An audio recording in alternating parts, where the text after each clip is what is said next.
لبيك اللهم لبيك अस्सलामु अलैकुम व रहमतुल्लाहि व बरकातुहू नहमदुहु व नुसल्ली अला रसूलिहिल करीम अम्मा बाद। समस्त प्रशंसा से महान अल्लाह पाकेर जन्य। अल्लाह शुक्रिया आदाय करी आलহামদুলিল্লাহ। तार परे परे विश्व नबीर प्रति लक्ष कोटी दुरूद एवं सलाम शांति द्वारा बर्षित होक अर्पित होक अल्लाहुम्मा आमीन। आज आमी आपनादेर सम्मुखे एक विषय निये आलोचना करब, जे विषयटा हलो आमरा आहले सुन्नात आल जामातेर मानुष आमरा ओलिदेरके भालोबासी एवं साहाबाई किराम ताबे ताबिन थेके निये आल्लाह रसूल जे भालोबासार कथा बोलेছে সেইভাবে আমরা সেই অনুযায়ী আমরা ফলো করে চলি। আল্লাহর ওলি जिनारा माने कि रयेछेन जिनारा हादिस एवं कुरान इजमा कियास अनुयायी दलिल दिए गिয়েছেন, ফিকার किताब लिखेছেন, সিরাতের किताब लिखेছেন, যেভাবে তিনারা মানে কি দিয়েছেন সেই অনুযায়ী আমরা তিনাদেরকে ফলো করে চলি। কারণ একটা মানুষ চলতে গেলে যে কোনো একজনের হিল্লা একটা প্রয়োজন হয়। তো আজ কি যে বিষয়টা নিয়ে আলোচনা করব সেটা হলো आहले सुन्नात आल जामातेर मानुष जेखाने रयेछे प्रत्येक कोनाय कोनाय आहले सुन्नात आल जामातेर मानुष जखन मिलाद करे, जखन इस्साले सवाब जखन करा हय सेखाने आमरा दाड़िये आल्लाह रसूल सल्लल्लाहु आलैहि वसल्लम के ताजिमे दाड़िये एकटु कियाम करी, जे कियामटा हलो मुस्ताहाब जिनिस। तो एखाने कियाम हलो मुस्ताहाब मुस्ताहासान जिनिस, सेई कियाम करा जाबे किना। जारा कियाम करते चाय ना, যাদের কিয়াম করার জন্য মানে অনেক মানে কি অ্যালার্জি রোগ হয় এই জন্য তারা কিয়াম করতে চায় না, তো এখানে জোর করে কিয়াম করো এই কথাটা বলা যাবে না। তবে একটা কথা আমি বলতে চাই, যারা কিয়ামে বিরোধিতা করে যে কিয়াম বলে কিছু নেই বা কিয়াম করার মানে কোনো দলিল নেই, এই যে কথাগুলো বলে এই জন্য তাদের বিরুদ্ধে কথা বলতে হয়। আপনি কিয়াম করবেন না সেটা আপনার ব্যক্তিগত ব্যাপার, আপনি করতে পারেন না করতে পারেন। একজন ছেলে তার মাকে মানে সম্মান করতে পারে না করতে পারে, কিন্তু সম্মান করলে সে মানে কি মা বাপের দোয়া পাবে, সম্মান করবে না বদদোয়া পাবে। তো এখানে সম্মানটা হলো সবচাইতে বড় একটা জিনিস, সম্মানটা হচ্ছে মেন জিনিস। যার মধ্যে আদব রয়েছে সম্মান রয়েছে সেই ব্যক্তি মানে কি যার আদবে আউলিয়া মানে কি যাদের আদব থাকে তারাই আল্লাহর ওলি হতে পারে। তো আজ আমি আপনাদের কাছে কথা না বাড়িয়ে আমি আলোচনা করব যে ইয়া নবী সালামু আলাইকা, ইয়া রাসূল সালামু আলাইকা, ইয়া হাবিব সালামু আলাইকা, সালামতুল্লাহ আলাইকা, যে আমরা দাঁড়িয়ে আল্লাহ রসুলের তাজিমে দাঁড়িয়ে একটু সম্মান করি, এইগুলো সম্মান করা যাবে কি না এই সম্পর্কে আলোচনা আমি করে প্রত্যেককে বলে একটা লাইক এবং শেয়ার এবং একটা করে আপনারা মানে সাবস্ক্রাইব করবেন। প্রত্যেককে বলে অনুরোধ করব আপনারা ভিডিওগুলো প্রথম থেকে নিয়ে শেষ পর্যন্ত আপনারা অবশ্যই আপনারা শুনবেন। আমি যে কিতাবগুলো পড়ার কথা বলবো এই কিতাবগুলো পড়লে অবশ্যই আপনারা পাবেন। তো আমি প্রথমে বলবো যে বাংলা পীর মুজাদ্দিদুজ্জামান আবু বকর সিদ্দিক রহমাতুল্লাহ আলাইহির মানে কি যে তিনার কলিজার টুকরা সন্তান মেজলা হুজুর পীর কেবল রহমাতুল্লাহ আলাইহি তিনি তাহকিকুল মাসাইল এই কিতাবটা লিখেছেন। এই কিতাবগুলো পড়বেন। যারা বড় বড় আকাবি যারা আলেম তিনারা কিয়ামকে মুস্তাহাব মুস্তাহাসান বলেছে, সেই কিয়ামকে আমরা ফরজ বলি না, ওয়াজিব বলি না, সুন্নতও বলি না, আমরা মুস্তাহাব আল্লাহ রসুলকে একটু সম্মানের জন্য আল্লাহর ওলিরা মানে কি মানে কিয়াম করে গিয়েছেন আমরাও সেইভাবে করি। মুজাদ্দিদুজ্জামানের খলিফা তিনি লিখেছেন হাকিকতে মোহাম্মদ মিলাদ আহমদ মাওলানা বেসাতুল্লাহ রহমাতুল্লাহ আলাইহি, তিনি এই কিতাবটা লিখেছেন, খুবই সুন্দর কিতাব। তো এছাড়া আরও আমি মানে কিতাবগুলো আপনাদের কাছে পড়ার কথা বলবো, যে মিলাদ শরীফ এবং 3 শতাধিক দলিল এইসব কিতাবগুলো আপনারা পড়বেন, অবশ্যই কিয়াম সম্পর্কে আপনারা মানে কি বুঝতে পারবেন। মিলাদ ও কিয়াম শারসিনা দরবার শরীফ থেকে লেখা হয়েছে, যিনি মুজাদ্দিদুজ্জামানের খলিফা নিসারউদ্দিন রহমাতুল্লাহ আলাইহির মানে দরবার থেকে লেখা হয়েছে। তারপরে মিলাদ ও কিয়াম শরহ বিধান এই কিতাবটা আপনি পড়বেন, কিয়াম সম্পর্কে বুঝতে পারবেন। তা মিলাদ ও কিয়াম দুরুদ ও সালাম নিয়ে মানে লিখেছেন মুফতি মৌলানা কাফিলুদ্দিন সরকার সালিহি সাহেব। এই কিতাবটা খুবই সুন্দর মানে কিভাবে লিখেছেন বিস্তৃত আলোচনা করেছেন। এবং মিলাদ ও কিয়াম একটা সুন্দর দলিল ভিত্তিক আলোচনা করেছেন। কিতাবটা লিখেছেন মুফতি মোহাম্মদ উসমান গনি সালিহি সাহেব। তো এখানে আমি বলবো যে কিয়াম করা যাবে কি না, কিয়াম শব্দটা মানে কি, যে এখানে কিয়াম সম্পর্কে যারা বলে যে কিয়াম মানে করা কোনো দলিল নেই, এই সম্পর্কে আমি আপনাদের কাছে পেশ করবো যে দলিল আছে কি না। তো প্রত্যেককে বলবো যে একটা কথা মাথায় রাখবেন, যা বর্তমান সময়ে যারা কিয়াম যারা করতে চাইছে না, কিয়ামের যারা বিরোধিতা করে, এরা কিন্তু মাথায় রাখবেন এরা দুনিয়াদারি আলেম। এরা হচ্ছে আলেম হচ্ছে দুই প্রকার, শারুল উলামা খাইরুল উলামা। এক শ্রেণী উলামা রয়েছে, আলেম রয়েছে, তারা জান্নাতে নিয়ে যেতে পারবে। আর এক শ্রেণী আলেম রয়েছে, তারা হচ্ছে কি গুমরাহি, এরা জাহান্নামের পথে নিয়ে যাবে।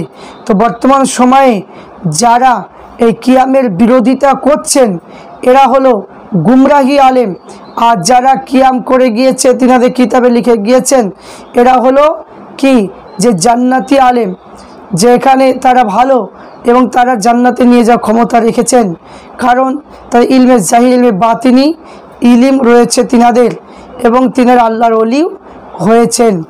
তো সেই সমস্ত মানে আলেম দেখে আমরা ফলো করি, চলেছি বা চলছে, এখনও ইনশাল্লাহ চলবো যতদিন আল্লাহ বাঁচিয়ে থুবে। ওই সমস্ত আলেমদের কথা শুনে আমরা চলবো। কিন্তু বর্তমান যারা ফেতনাবাজ, যারা ধোকাবাজ, মানুষের ইমান লোটানোর জন্য লেগেছে, এদের কথা আমরা কখনোই প্রাধান্য দেব না এবং শুনবো না।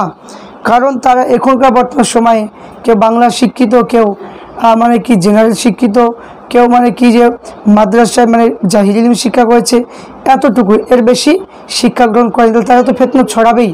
আর সাধারণ মানুষ এরা শুধু তাদের কথা শুধু মানে শুনে হাদিস আর কোরআন চার দলিল না দিলে মানবো না। অনেক যারা কমেন্ট বক্সে লিখছেন, আমি বলবো যে আপনি যা করছেন আগে নিজের ব্যাকগ্রাউন্ডটা দেখুন, আপনি কতটা সৎ হয়ে আছেন। আপনার টাকার মধ্যে মানে কি যে হারামের টাকা ঢুকে নিত, মানে সুদের টাকা কিংবা বন্ধনের টাকা, কিংবা মানে কি দেখুন অন্যায় কি কোনো কিছু করেছেন, তো সেইগুলো কি পার হবেন, এই জন্য সেটা তদন্ত করুন। কোনটা হাদিস আছে কোনটা কোরআনে আছে সেটা তদন্ত আপনি করতে চাইবেন না, কারণ আপনি সাধারণ মানুষ, আপনি তো গোনায় লিপ্ত হয়ে আছেন, তো বাঁচার আশা করুন। তো ছেটে ছেটে বাদ দেওয়ার চেষ্টা করছেন কেন? তো আসুন আমরা দেখব কিয়াম সম্পর্কে এখানে যে বর্ণনা করা হয়েছে যে মিলাদ শরীফে কেন কিয়াম করা হয়। তবে উত্তর এ হলো যে উত্তরটা বলা যেতে পারে যে কিয়াম সপক্ষে কয়েকটা যুক্তি বর্ণিত হয়েছে। তা এখানে মানে যুক্তি মানে কি রয়েছে, চারটি মানে কি যে এখানে যুক্তি এখানে আপনাদের কাছে পরিবেশন করব। তো এক নম্বর হলো রাসূলুল্লাহ সাল্লাল্লাহু আলাইহি ওয়াসাল্লাম জন্ম বৃত্তান্ত বর্ণনা যখন করা হয়, তো আল্লাহ রসুলকে তাজিমের জন্য, সম্মানের জন্য কিয়াম করা হয়। তো এখানে আল ওসিলা বলে একটা কিতাব আছে, আল ওসিলা কিতাবের মাধ্যমে পাওয়া যায়।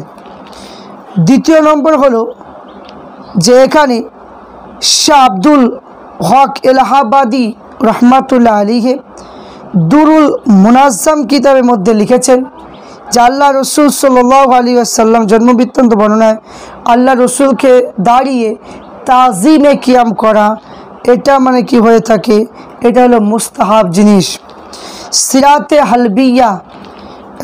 হালবিয়া তে কিতাবের মধ্যে লিখেছেন হুজুর সাল্লাল্লাহু আলাইহি ওয়াসাল্লাম অধিকাংশ মহব্বত কারীগণের স্বভাব এবং তার জন্ম বিবরণ শ্রবণের সঙ্গে তাজিমের জন্য দ্বন্দ্বমান হওয়া। এবং কাজী আয়াজ আর শিফা কিতাবের মধ্যে লিখেছেন, দ্বিতীয় খণ্ডে 32 পৃষ্ঠায় লিখেছেন, জেনে রাখো আল্লাহ রসুল মৃত্যুর পর তার প্রতি সম্মান প্রদর্শন এবং তাহার তাজিম করা এইরূপ ওয়াজিব এবং জীবনধারা ওয়াজিব ছিল। তাহার পবিত্র স্মৃতি স্মরণে পবিত্র হাদিস বর্ণনার সময় তার পবিত্র নাম আখলাক শ্রবণ করে মানে করবার সময়। দ্বিতীয় নম্বর, যখন বিলাদাত শরীফ মানে কি বর্ণনা করা হয়, তাজিমে মানে কি দাঁড়ানো কিয়াম করা হয়ে থাকে, আল মোলাক্খাস কিতাবের মধ্যে রয়েছে। মিলাদ শরীফ পাঠ করার সময় যখন আল্লাহ রসুলকে কিয়াম মানে করা হয়, আল্লাহ তাআলা রসুলের মানে কি রাসূল সাল্লাল্লাহু আলাইহি ওয়াসাল্লাম মানে কি সৃজন করলেন, সেই পবিত্র কাহিনী তাজিম মানে সম্মান করা হয়। তা আল্লাহ রাসূল সাল্লাল্লাহু আলাইহি সাল্লাম জন্মগ্রহণে পবিত্র স্থানের প্রতি সম্মান প্রদর্শন করা হয়। এবং 3 নম্বর, আল্লাহ তাআলা যে আমাদের রাসূল পাক সাল্লাল্লাহু আলাইহি ওয়াসাল্লামের সমগ্র বিশ্বের জন্য রহমত স্বরূপ বিকাশ ঘটিয়েছে, তাই শুকর আদায় করার জন্য কিয়াম করা হয়। তো আল ওসিলা এই কিতাবের মধ্যে রয়েছে। এবং দুরুল মুনাজ্জাম কিতাবের মাধ্যমে পাওয়া যায় যে হজরতে শাহ আব্দুল হক মুহাদ্দিস মাক্কি রহমাতুল্লাহ আলাইহি তিনি বলতেন, আমাদের মতে বেলালের শরীফ বর্ণনা সবাই কিয়াম করা বাঞ্ছনীয়, কেননা রহমাতুল আলামিন সাল্লাল্লাহু আলাইহি ওয়াসাল্লাম বিকাশ হওয়া আল্লাহ তাআলার শুকর আদায় করা হয়। এবং তাফসীর রুহুল বায়ানের মধ্যে বলেছেন আল্লামা সিউতি রহমাতুল্লাহ আলাইহি তিনি বলেন, আল্লাহ রসুল সাল্লাল্লাহু আলাইহি ওয়াসাল্লাম পবিত্র বেলালের জন্য শুকর করা আমাদের জন্য মুস্তাহাব। এবং কিয়াম এক উদ্দে রসুল্লাহ সাল্লাল্লাহু আলাইহি ওয়াসাল্লামে আনন্দ প্রকাশ করা হয় আল ওসিলা কিতাবের মধ্যে রয়েছে। এবং শুধু তাই নয়, ইয়া হতে পারে আল্লাহ রসুল সাল্লাল্লাহু আলাইহি ওয়াসাল্লাম এবং বেলালের জন্য আনন্দ প্রকাশে কিয়াম করা হয়ে থাকে। তো এখানে ইসহাক সাহেব লিখেছেন, প্রকৃতি প্রস্তাবে আল্লাহ রসুল পবিত্র জন্মগ্রহণ জনিত আনন্দ অন্য কোনো বিষয় নাই। তাই শায়েখ ইবনে আবদিন রহমাতুল্লাহ আলাইহি তিনি বলেছেন যে পথচালিত প্রথা এই যে ওয়াজগণ আল্লাহ রসুলের জন্মভিতরে বর্ণনা করেন, তাই সবাই তা সকলে তাজিমে দণ্ডমান হয়ে থাকে। এইরূপ কিয়াম বেদাতে হাসানা উত্তম বেদাত, তাই ইহাতে একাধার আনন্দ তাজিম দুটোই প্রকার হয়ে থাকে। তাই যাদের হৃদয় আল্লাহ রসুলের মহব্বত রয়েছে, তাজিম রয়েছে, তারাই এই জন্য এই মুস্তাহাবটা আদায় করবে। তাহলে এখানে আমরা বুঝতে পারলাম যে রসুলের পাক সাল্লাল্লাহু আলাইহি ওয়াসাল্লাম তিনি যখন মানে কি যে এখানে মানে কি যে মিলাদে কিয়ামকে মুস্তাহাসান বলেছে, তাহলে আমরা এখানে বুঝতে পারলাম যে আমরা আহলে সুন্নাত ওয়াল জামাতের যত ওলামায়ে কিরামগণ রয়েছে এরা কিয়াম করে মুস্তাহাসান দেখে, ফরজ ওয়াজিব সুন্নত হিসাবে নয়। তাহলে যারা কিয়ামের বিরুদ্ধে করে এরা মুস্তাহাব জিনিস মানে না। এই মুস্তাহাব জিনিস না আদায় করলে কোনো মুমিন ব্যক্তি হওয়া সম্ভব নয়। তাই ফরজ আদায় করব, ওয়াজিব আদায় করব, কিন্তু মুস্তাহাব সুন্নত আদায় করব না, তা বলে কখনো মানে কি হয় না। তাই যে সমস্ত আল্লাহর ওলিগণেরা কিয়াম করে আল্লাহ রসুলের তাজিমের সম্মান দিয়ে গিয়েছেন, আমরা সেটাই করব। আমরা প্রত্যেকে মুজাদুজ্জামানের মত অনুযায়ী চলার তৌফিক দান করেন। আল্লাহুম্মা আমিন।